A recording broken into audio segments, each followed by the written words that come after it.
Les FlexiJobs sont fiscalement intéressants, mais une seule erreur peut coûter cher à votre client. Voici les 4 questions les plus fréquentes auxquelles vous devez être capable de répondre en tant que comptable. Tout d'abord, il faut vérifier si l'entreprise de votre client est autorisée à engager des FlexiJobs.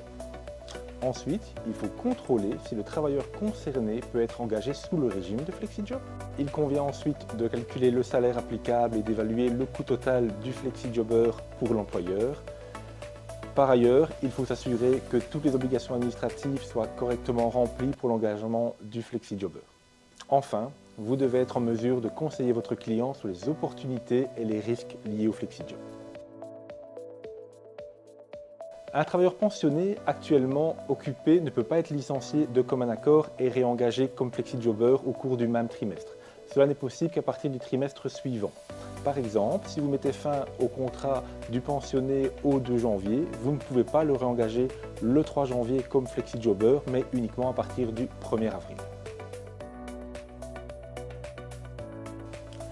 En cas de dépassement de la limite maximale de 150% du salaire barémique, le contrat de FlexiJob perd son caractère spécifique et est donc requalifié comme un contrat de travail ordinaire. L'employeur doit payer donc l'intégralité des cotisations patronales et le travailleur sera redevable de cotisations ONSS et de précompte professionnel. Il est donc essentiel de vérifier attentivement le salaire, y compris les éventuels suppléments et primes.